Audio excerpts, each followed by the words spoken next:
Welcome, one of the great drummers of all time, Clayton, to the stage.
I just found out today that was the world premiere of this new arrangement that Charlie Harrison did for Clayton at UCLA. So thanks for letting us do the premiere, man.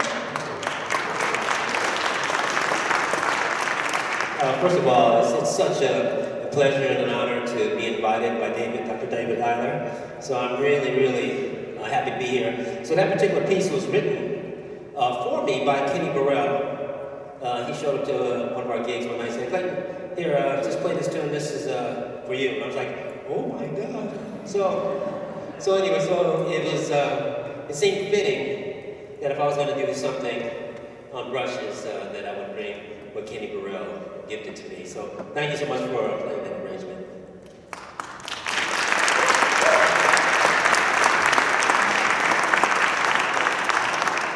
And next tune, I don't know what's in your program. I think I submitted wrong tunes, but that was Brush Magic. This is the great Thad Jones tune, Cherry Juice.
as you can see why we picked that. Great tune. Great drum feature and great saxophone section feature. Let's hear it for the saxophones.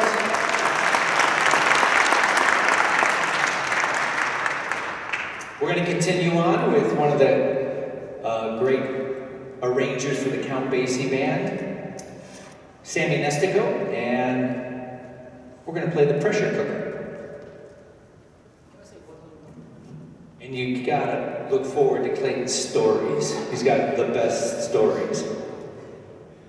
So, this is just a ploy so I can catch my breath. So, Sammy Nestico, in 2013 I did a record called Count Basie Christmas. And so they hired, Scotty Barnard, who's the band record, hired a bunch of writers. One of them was Gordon Goodwin, did a couple, some guys in the band did one. But the funnest was having Sammy Nestico there. He was 90 years old at the time, and you'd think he was 16 years old, because he was so excited to be working with the band again, and he had done a couple of arrangements. And so he told me a story personally. He said, I remember when I did my first arrangement for the Basie band, and he said he was so nervous.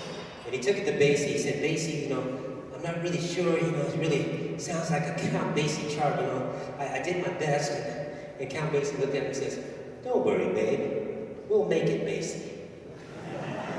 So that was Basie's approach.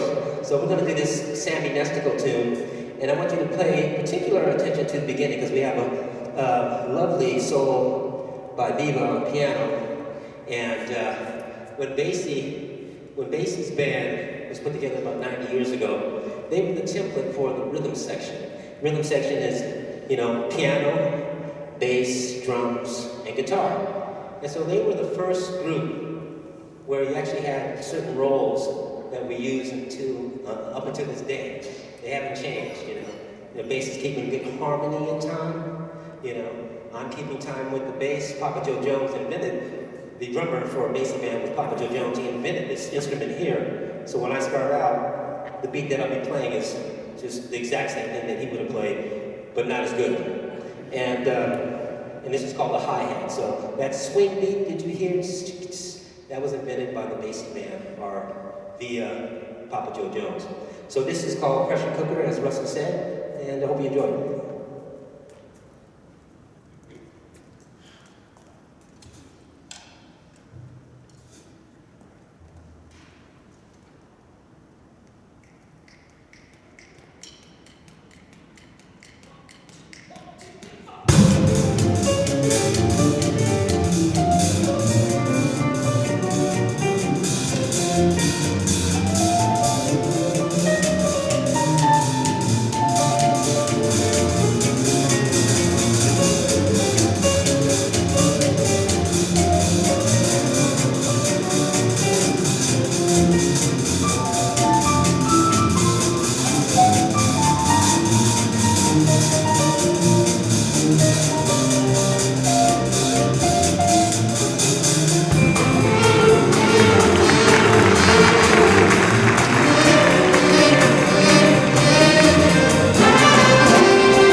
We've got one tune left with Clayton, and this is another Kenny Burrell tune.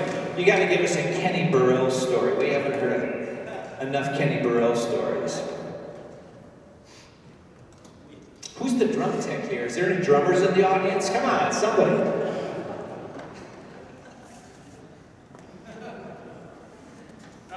David Eiler's kit that he stores in his basement came out.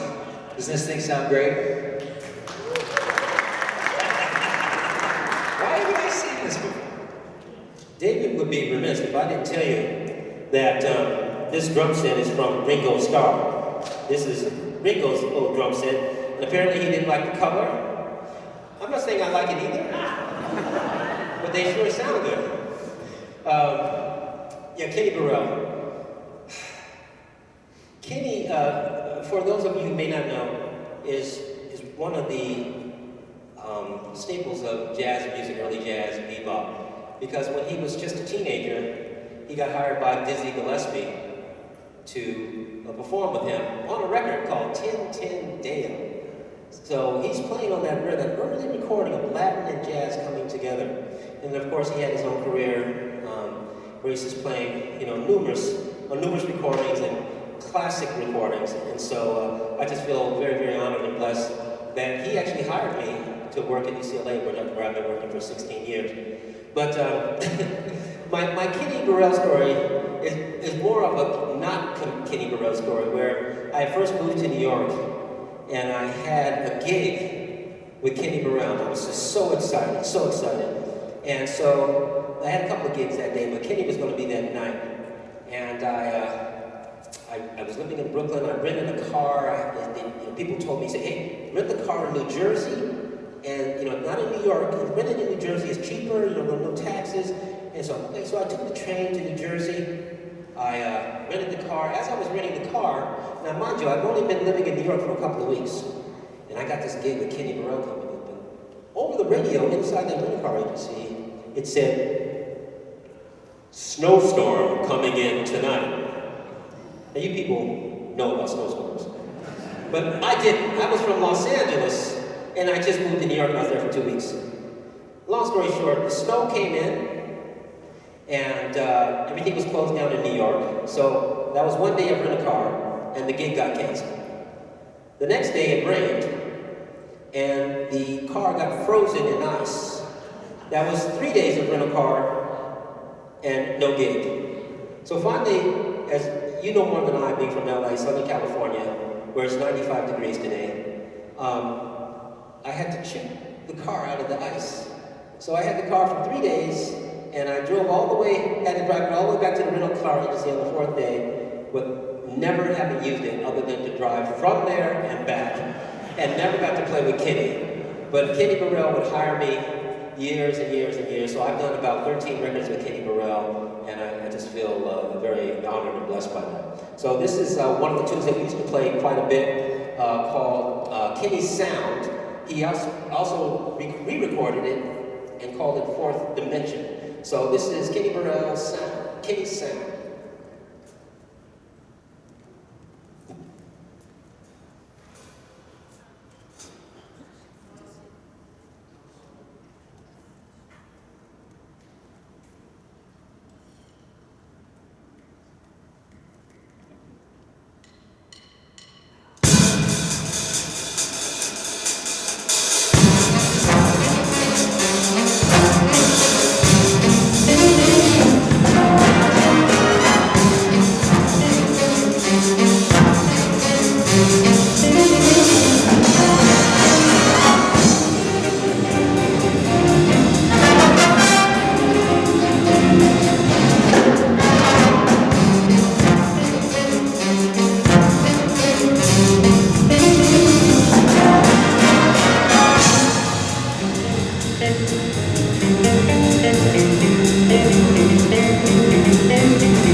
Hey, you know, do you mind introducing everyone in the band